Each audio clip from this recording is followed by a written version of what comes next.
नमस्कार दोस्तों, पीयूष नागर टारगेट नर्सिंग कैरियर के ऑनलाइन प्लेटफॉर्म पर एक बार फिर से आपका हार्दिक स्वागत कर रहा हूं। दोस्तों, आज हम बात करेंगे डेफिनेशन ऑफ हाइपरटेंशन, उसके बाद क्लासिफिकेशन ऑफ हाइपरटेंशन, उसके बाद clinical manifestation, sign and symptom of hypertension, management of hypertension, जिसमें सबसे पहले pharmacological management, non pharmacological management के बारे में हम डिटेल से मैनेजमेंट के साथ हाइपरटेंशन को समझने की कोशिश करेंगे। सबसे पहले बात करते हैं डेफिनेशन के बारे में। हाइपरटेंशन को साइलेंट कर बोलते हैं। हाइपरटेंशन एक ऐसी कंडीशन होती है जिसमें एडल्ट का blood pressure, systolic blood pressure 140 mmHg and diastolic blood pressure 90 mmHg से लंबे टाइम से स्टेबल कंडीशन में अगर अधिक रहता है तो उसको हम हाइपरटेंशन बोलते हैं। हाइपरटेंशन को साइलेंट किलर नाम से भी जानते हैं। Most common public health problem माना जाता है। उसके बाद एडल्ट की बात करें तो फीमेल एडल्ट की तुलना में मेल एडल्ट का ब्लड प्रेशर ज़्यादा होता है, राइट। अब हम बात करते हैं क्लासिफिकेशन की। तो टाइप्स कितने होते हैं इसके ना, तो 3 टाइप्स में हाइपरटेंशन को डिवाइड किया है। फर्स्ट टाइप आता है प्राइमरी हाइपरटेंशन। प्राइमरी हाइपरटेंशन में क्या होता है कि इडियोपैथिक होता है, इसका कोई अननोन रीजन नहीं पता होता हमें क्यों हो रहा है, लेकिन इसमें ऐसे होता है 90 से 95% प्राइमरी हाइपरटेंशन होता है। इसमें क्या होता है, इडियोपैथिक कोई हमारे पास साइन एंड सिम्टम नहीं होते। दूसरी बात, ये जीन के द्वारा ट्रांसफ़र होता है। जैसे किसी को पेरेंट्स को हाइपरटेंशन हो तो उनके बच्चों को भी हाइपरटेंशन हो गया। या उसके बाद कोई एडल्ट स्मोकिंग कर रहा है लंबे टाइम से, राइट, एडल्ट स्मोकिंग कर रहा है, उसके बाद ओबेसिटी है, मोटापा है और लाइफ स्टाइल बहुत बेकार है, तो प्राइमरी हाइपरटेंशन कहलाता है, राइट। मैं दोबारा रिपीट कर दूं, प्राइमरी हाइपरटेंशन वो होता है जिसमें कोई एडल्ट लंबे टाइम से स्मोकिंग कर रहा है या फिर जेनेटिक्स, या उसके बाद बात करें तो ओबेसिटी, लाइफ स्टाइल बेकार है, तो प्राइमरी हाइपरटेंशन कहलाता है। उसके बाद बात करते हैं सेकेंडरी हाइपरटेंशन की। सेकेंडरी हाइपरटेंशन में क्या होता है, हमें पता रहता है कि हुआ क्यों। इसके ऐसा हो सकता है कि किडनी फेलियर है ना, एक एक्यूट रीनल फेलियर है या क्रोनिक रीनल फेलियर है, जिसकी वजह से जो हाइपरटेंशन होता है उसको हम सेकेंडरी हाइपरटेंशन बोलते हैं। उसके बाद इंक्रीज लेवल ऑफ एल्डोस्टेरोन अगर है तो भी हाइपरटेंशन बोलते हैं उसको, सेकेंडरी हाइपरटेंशन। उसके बाद बात करें तो इंक्रीज सिक्रीशन ऑफ रेनिन, है ना, हाइपरनेट्रीमिया हो रहा है, कंजस्टिव हार्ट फेलियर हो रहा है, तो ये सेकेंडरी हाइपरटेंशन में आते हैं। मतलब इसमें हमें पता रहता है कि या तो ARF हो रहा है, एक्यूट रीनल फेलियर हो रहा है, या क्रोनिक रीनल फेलियर की वजह से जो हाइपरटेंशन होता है, किडनी प्रॉपर ब्लड को फिल्टर नहीं कर पा रही, बॉडी से टॉक्सिक रिमूव नहीं हो रहा है, उसकी वजह से जो ब्लड प्रेशर हाई होता है उसको सेकेंडरी हाइपरटेंशन बोलते हैं। प्राइमरी हाइपरटेंशन में कोई रीजन नहीं होता, जेनेटिक जीन के जरिए चलता है या फिर स्मोकिंग कर रहे हैं, लाइफ स्टाइल बेकार है, तो प्राइमरी हाइपरटेंशन होता है। उसके बाद बात करते हैं कि सर एक और टाइप, 3 टाइप बताए थे मैंने, तीसरा टाइप होता है वाइट कोट हाइपरटेंशन।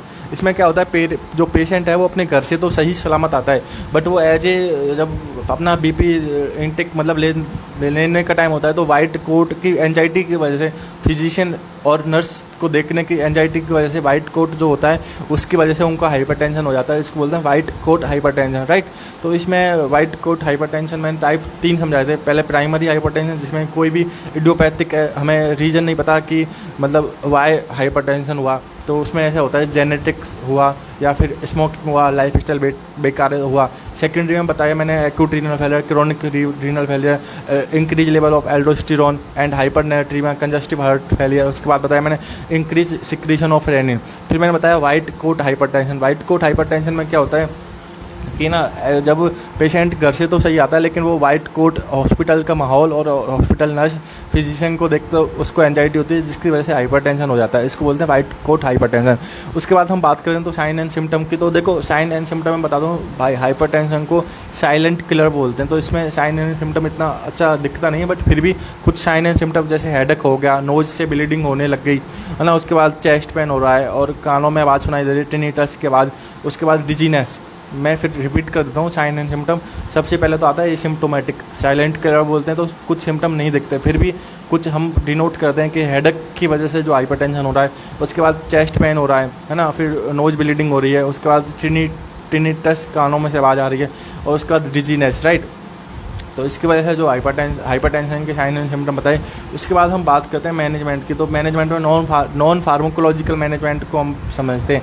सबसे पहले आता है डाइट मॉडिफिकेशन। देखो, मैं पहले फार्माकोलॉजिकल मैनेजमेंट समझाने से पहले non pharmacological, without medicine, without anything, अपनी लाइफ स्टाइल को इम्प्रूव करने पे जो ब्लड प्रेशर कम होता है ना, उसको समझाना चाहता हूँ। नॉन फार्माकोलॉजिकल मैनेजमेंट पे आता है कि डाइट मॉडिफिकेशन, जिसमें सोडियम का जो लेवल है ना वो 4 से 6 ग्राम टेबल साल्ट या 2 ग्राम पर डे हमें करना होता है।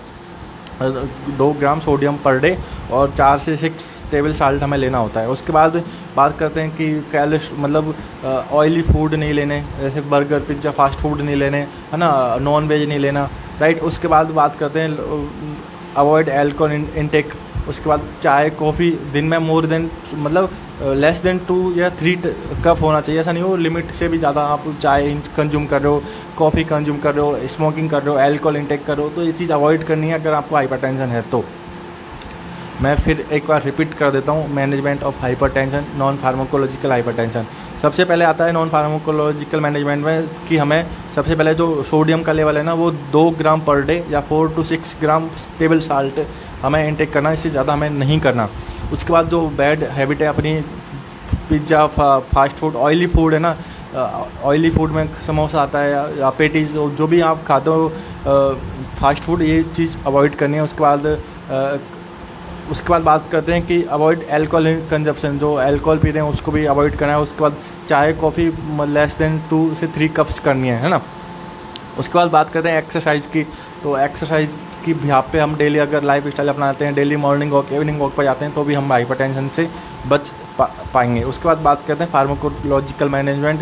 फार्माकोलॉजिकल मैनेजमेंट आता है सबसे पहले डायूरेटिक्स। इसमें क्या होता है, स्पाइरोलैक्टोन एंड फ्यूरामाइड बॉडी से सोडियम एवं फ्लूइड का लेवल निकाल देती हैं, बॉडी से रिमूव हो जाता है, जिसकी वजह से जो ब्लड प्रेशर है वो मैनेजमेंट हो जाता है। उसके बाद बात करते हैं बीटा ब्लॉकर। बीटा ब्लॉकर में क्या होता है, हार्ट में ब्लड वेसल्स में पाए जाने बीटा ब्लॉकर को ब्लॉक करते हैं, जिसकी वजह से हाइपरटेंशन कम हो जाता है, राइट। मतलब हार्ट और ब्लड वेसल्स में पाए जाने वाले बीटा ब्लॉकर को ब्लॉक करते हैं, जिसके हार्ट रेट और ब्लड प्रेशर का डायलेशन होता है। इसका एग्जांपल की बात करूँ तो एटिनोलोल, मेटाप्रोलोल, है ना, जो LOL पीछे आता है ना सफिक्स, तो उसको हम बीटा ब्लॉकर बोलते हैं। फिर बात करते हैं कैल्शियम का चैनल ब्लॉकर की।